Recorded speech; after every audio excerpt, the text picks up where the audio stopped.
شما نباید داخل شهر می شدید. حالا که شدم شما بروید راحتم برسید. مگر چشم نداشتید او را ببینید؟ حرامزاده به چشم حلالزاده نمی آید.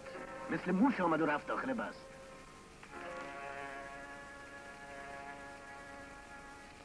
شما مگر نمیدانستید حق ندارید وارد تهران بشوید؟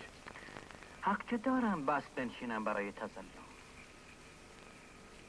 این کار تفره رفتن است از حکم دولت. شما اگر به حکم تبعید معترضید باید از همان کاشان به قبله عالم یا من عریضه می نوشتید. شما که اهل حساب و کتابید.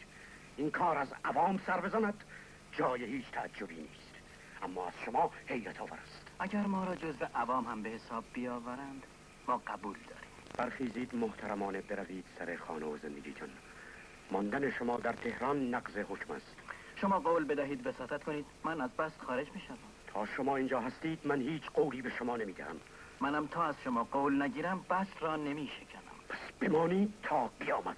بهتر. ملک الموت هم نمیتواند اینجا سراغ من بیاید. این بازی دیگر ریشش در آمده است. زنجیرها را پاره کنید. قربان جواب آقایان را چه بدهیم؟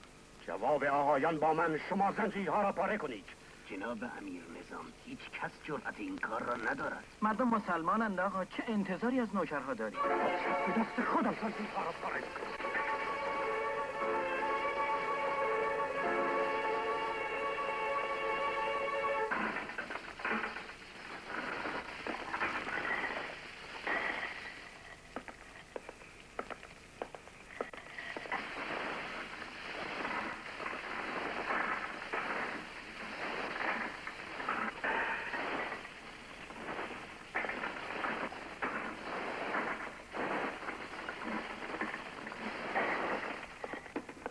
جناب امیر نظام، پیداست زنجیرها را پاره کرده اید. نقلی ندارد، ولی چون بنای کار دنیا بر تغییر است و در همیشه به روی یک پاشنه نمیچرخد، بهتر بود لااقل این زنجیر آخری را برای خودتانم که بود باقی میگذاشتید. از این آقا التزام بگیرید تا فردا شب تهران را ترک کند. اگر صبح پس فردا این آقا تهران بود ریشش را بگیرید بیاورید پیش من. دیگر خونش به گردن خودش. ببینید آقا، شما متهم هستید که در زمان صدارت حاج میرزا آقاسی اختلاسی در اموال دیوانی کرده اید و از آن به بعد تبعید به کاشان هستید.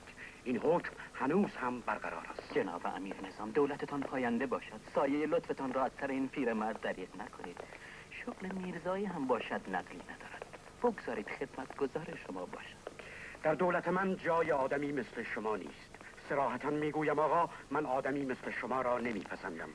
این از کج سلیقگی شما نیست، از اقبال بد من است که در دوره میرزا آقاسی مردان ریشدار را میپسندیدن. من جوان بودم و حالا شما مردان بیریش را میپسندید و من پیر شدم و ریشدار.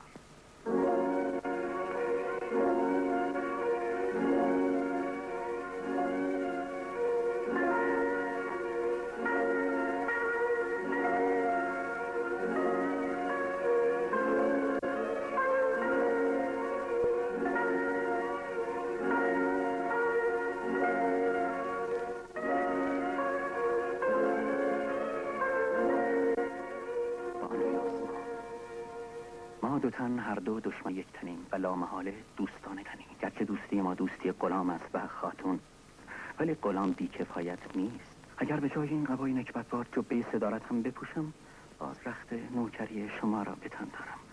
از پاکی و مردانگی حرف نمیزنم که این روزها کسبی است بیرونق. به نام نیک هم دل نمیبندم در این حال که نامم از دست رفتنی است، چون بدنامی هر چه باشد بهتر از گمنامی است. برای اینکه کارم بگذرد جسارت است تا ریشم را در ما تحت الاغ فرو می کنم. بعد که کار گذشت بیرون می آورم و گلاب می زنم تا بوی عطر محاسنم عالمی را سرمست کنم. به مقتضای سالهای عمر نه زنبارم، نه شکمباره، نه خواهان دنیا، نه به فکر آن دنیا، چون رستگار نیستم و چون مسکینم ترسی ندارم از اینکه چیزی از دست بدهم. میخواستم خدمتگزار دولت و ملت باشم، حالا که نشد نقلی نیست. به خودم خدمت می کنم. به قضا و قدر بی اعتقاد نیستم، ولی بخت بد را از رو خواهم برد. اگر امیر نظام را خیر میگویند من شر هستم، اما از این شر بیشتر به شما خیر میرسد تا آن خوب. اگر خوب آن آقاست که چشم مادر والایی را پر آب کرده، من بد به لبهای شما خنده میآورم. تا اگر لازم باشد به ریش آقا بخندید، خنده در کیسه لبها داشته باشید. قوی دل باشید. من مار آستین شما خواهم بود و زالوی خون امیر نظام. مثل یک سگ شکاری لاشه امیر کبیر را به دندان میگیرم و پیش پای شما میاندازم. بالاترین بانوی جهان باید یک سگ شکاری داشته باشد. من سگ شما هستم. این معامله پشیمانی ندارد. از سگ که کمتر نیستم. اول باید مشکلات شما رفع شود. می توانید در پایتخت بمانید؟ اجازه ماندن در تهران دارید؟ از خدا و تقدیر و بخت خوب بلی، و الا نزد شما نبودم. اما بنده خدا آن که بر خر مراد سوار است، ماندنم را در تهران موقوف کرده. از خر پایینش میآوریم. شما باید تحت الحمایه باشید. روس و انگلیس فرقی ندارد، چون در باب امیر نظام هر دو همدلند و همدست. حال هر که مرا برد مفت چنگش، تا یار که را بیند و میلش به که افتد. با انگلیس جماعت بهتر می شود ساخت. من با قرمتی ها هم می سازم. البته با انگلیس ها بهتر. از این جهت پیش از آمدن نزد شما به سفارتخانه انگلیس رفتم. از آنها قول مساعد گرفتم. چه کسی به شما قول مساعدت داد؟ کلونل فرانت. پس به خود او می نویسیم. جناب کلونل فرانت،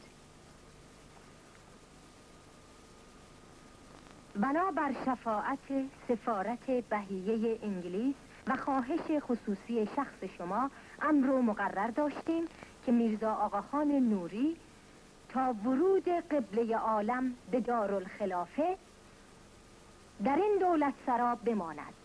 جان و مال، خانواده و عزت او تحت حمایت ماست و از هر تعرضی مسئول است. نامه را بیاورید مهر کنم.